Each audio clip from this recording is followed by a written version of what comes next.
On se retrouve pour une nouvelle vidéo afin de voir un petit peu la création donc, du test.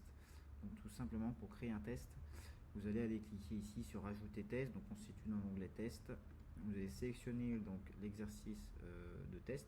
Donc là, si jamais vous créez des exercices qui vous sont propres, qui sont composés d'un test, vous allez les retrouver également ici.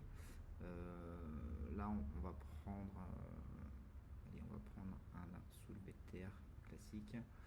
Là, vous allez sélectionner le type de mesure. Donc, pour les efforts de musculation, vous allez sélectionner donc poids. Pour tout ce qui va être vitesse d'exécution sur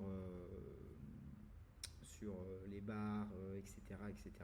Donc, tout ce qui va être VBT, accéléromètre, etc. Vous allez cliquer sur vitesse d'accélération. Si c'est des tests de hauteur, de saut, vous allez cliquer ici sur hauteur. Si c'est du temps, donc par exemple des tests de vitesse, vous allez cliquer sur temps. Et si c'est plutôt des vitesses d'endurance, donc type VMA, VMI, etc., vous allez plutôt cliquer ici sur vitesse d'endurance. Ce choix il est très très important. Pourquoi? Parce qu'il va permettre derrière de venir individualiser automatiquement vos séances en fonction du type de mesure et en fonction des exercices que vous sélectionnez. Donc c'est pas un choix qu'il faut faire à la va-vite, il faut bien réfléchir en amont. Sinon il faut simplement supprimer et recréer le test. Mais c'est un choix important. Donc vous allez mettre ici le poids. Pour notre cas du soulevé de terre, vous allez sélectionner le joueur.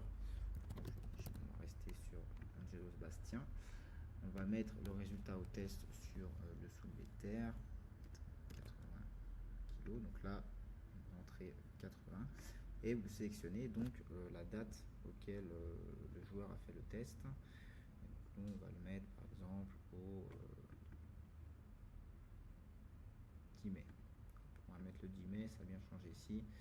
Et donc là, on va pouvoir créer un test donc, pour Angelo Bastien au 10 mai. Donc là, on a le soulevé de terre, notre sportif, un poids et le résultat qu'on a ici.